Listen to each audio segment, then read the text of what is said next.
said that Gutfeld talks about you all the time. Who is he? Well, really, who is he?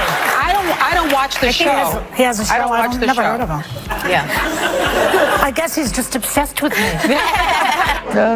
Next, Joy's going to say she's never heard of carbs. Imagine Joy Behar trying to keep her cool, but Greg Gutfeld just hit her with such a sharp exchange that even her foundation looked surprised. What really happened? Did Joy actually slip up, or was it just her confidence taking a live hit?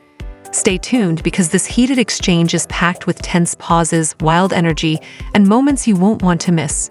Seriously, her denial of knowing me is as believable as her red hair.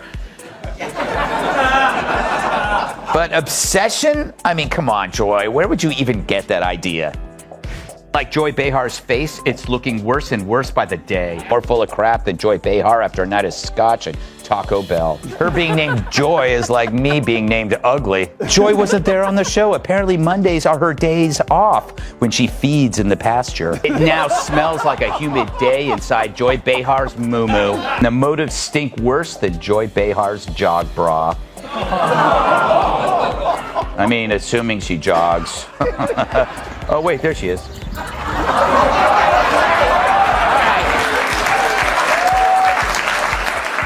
She has a point. Maybe I am obsessed, but some people are obsessed with Bigfoot, and they don't get to see him on TV every afternoon. Joy Behar has always been the queen of daytime TV sass, a master of quick remarks, clever comebacks, and signature eye rolls that could silence even a chaotic crowd. For years, she's delivered her takes like a seasoned pro with a mic instead of a sword. But even the boldest voices have tough moments. And today was that day, the day Greg Gutfeld showed up and turned the spotlight into a pressure cooker aimed straight at Joy. Last week, Joy Behar accused Elon Musk of being pro-apartheid, but then begged him afterwards not to sue. Musk lawyers have yet to comment because they're still checking to see if it's legal to sue a cow.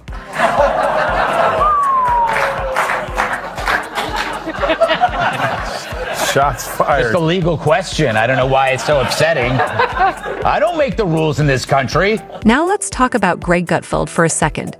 The man is a full-speed satire engine who could probably turn a weather report into stand-up. His humor is so dry it might dehydrate a cactus, and his wit is sharp enough to slice through tension. Greg doesn't just comment, he sets the tone, throwing in lines that land with cartoon-level impact. About The View. It's become like a medical hospital that displays human misfailure. Like it's like here, let's look at this political oddity. You know, it's like it really is like the left-wing equivalent of a carnival sideshow, except instead of bearded ladies and fat clowns and two-headed cows. Well, let me rephrase that. But The View is a victim of the sunk cost fallacy. You know, how can you now speak the truth when for years you've been telling lie after lie after lie? Now you're carrying this big bag of rocks around you because it's too harmful for their ego to admit that we really were dishonest. And they could be honest. All they would have to say is, look, we hate Trump so much. We were willing to lie about Joe Biden because we felt he was preferable. We thought our lying and our cover-up was on your behalf. Just say that. You're still scum, but at least you're honest. When Greg sets his sights on someone, it's not just a quick joke. They get hit with a wave of precision comments and relentless energy. Picture this. Joy Behar, sitting confidently on her daytime stage, thinking she's seen it all, suddenly caught in a back and forth that felt more like a scene from a reality show or a tough comedy roast. Monsters of The View say they've never heard of you-know-who. True, the show that makes mornings hell claim that my name doesn't ring a bell. It's time for... Our view on The View. Ugh. Yeah, the witch's coven finally shows me some lovin'. Yesterday on The View, yours truly was the subject of conversation. Apparently the broads have no idea who I am, or so they say. Hit it, Gladys. This wasn't just a playful back and forth. Greg Gutfeld didn't come for small talk. He showed up ready to challenge every shaky argument and highlight every moment where Joy's usual confidence slipped. The whole exchange felt like watching a tense moment unravel in real time. Greg started with light humor, gently poking at Joy's latest hot takes and those unpredictable moments when her passion got ahead of the facts. But it quickly turned into a sharp critique.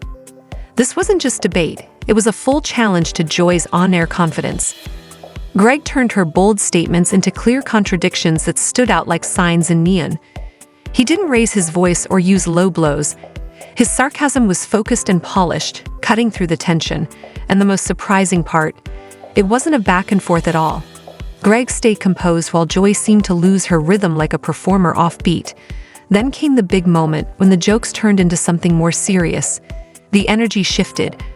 Greg, calm and focused, circled Joy's recent points like someone carefully testing weak spots in a story. Republican presidential candidate Tim Scott dropped by the Furry Five earlier today, and I thought the U.S. had a distinct policy against torture. He took the opportunity to call them out over crap Joy Behar recently said about him, specifically that he doesn't get systemic racism, which is like saying Brian Stelter doesn't get Ben & Jerry's. But Joy Behar gets racism after all. She's been black on Halloween. Yeah. But Joy wasn't there on the show. Apparently Mondays are her days off when she feeds in the pasture. But that is convenient, right? It's like one of my aunts dies every time Brian Kilmeade wants to. Joy had recently made some bold remarks, not unusual for her, but Greg saw an opening. Rather than respond with a light tease, he delivered a focused critique that didn't just challenge Joy's views. It carefully picked them apart. What made Greg's delivery so powerful wasn't just his humor, it was the precision behind every comment. He didn't make random jokes. Each line was timed perfectly, and every point landed with impact. At first, it felt like friendly back and forth, the kind of segment viewers enjoy. But the mood shifted fast. What began as playful banter turned into a moment of visible discomfort. And then there was Joy, usually quick with replies and witty remarks. This time her usual confidence slipped. Her responses slowed, her composure wavered, and the cameras caught every second. For fans used to her strong on-air personality, seeing her off balance was a surprise. But this wasn't about shaken pride. It revealed something deeper. In today's fast-paced media world, even seasoned voices face intense pressure, and this moment put that on full display. Sausage maker Johnsonville is recalling more than 42,000 pounds of pork sausage for possible contamination with plastic fibers.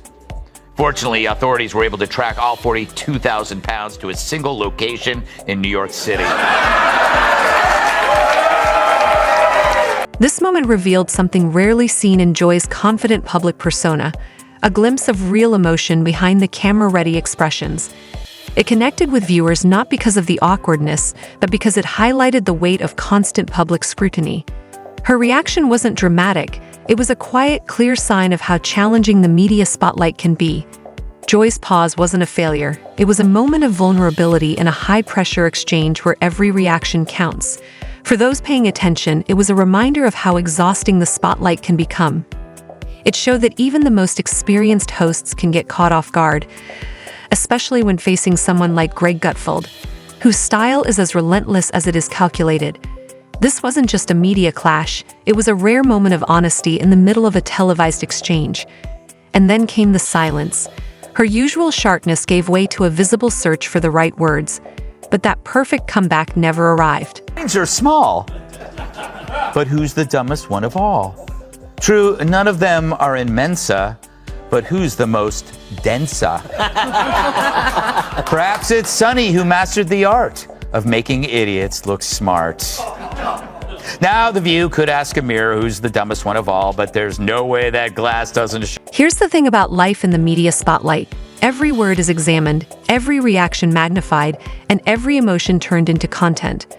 To survive, you build walls made of humor, confidence, and quick comebacks. Joy Behar has relied on those defenses for years. She's made a name by turning strong opinions into entertainment and tense moments into trending clips. But even the most solid image can have a crack, and Greg Gutfeld found it. This wasn't just a tense exchange. It became a moment that sparked wide discussion, not only about the words shared, but about the pressure of always performing. Joy's reaction wasn't about losing a debate. It revealed the weight that comes with being constantly watched. The second the segment aired, social media reacted fast. Some praised Greg's focused delivery, while others felt for Joy's brief moment of vulnerability. Memes took over. Some painted Greg as a champion of debate, Others showed Joy facing an avalanche of dry humor. The response was clear. Greg had pulled off one of the most surprising media moments in recent memory, and Joy's confidence had taken a visible hit on a stage she once commanded with ease. I make fun of The View a lot, but that's only because they keep talking.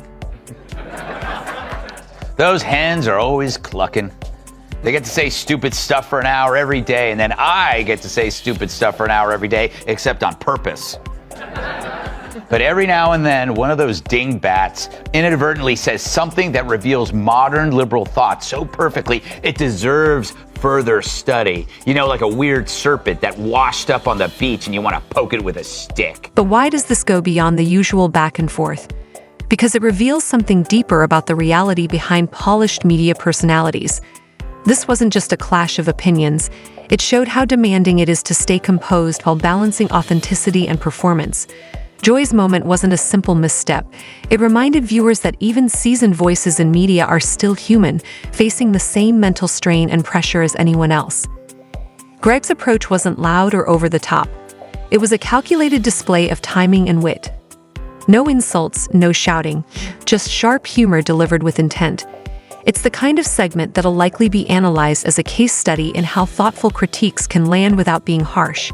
For Joy, it was a moment of reflection, a sign that even veteran media figures can find themselves caught off guard.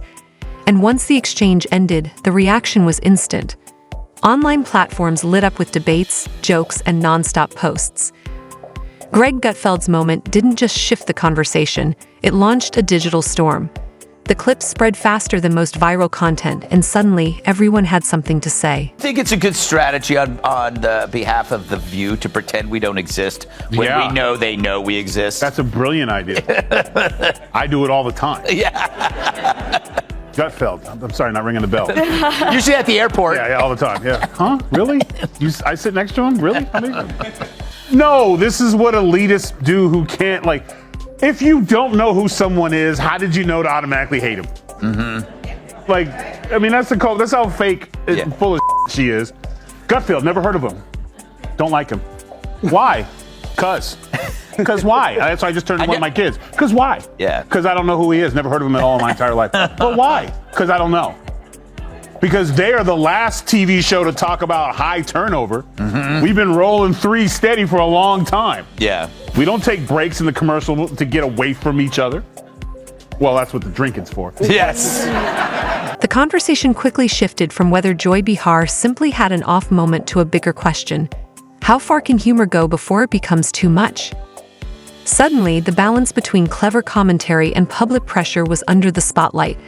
Was Greg's moment pure sharp wit, or did it push the line for daytime TV?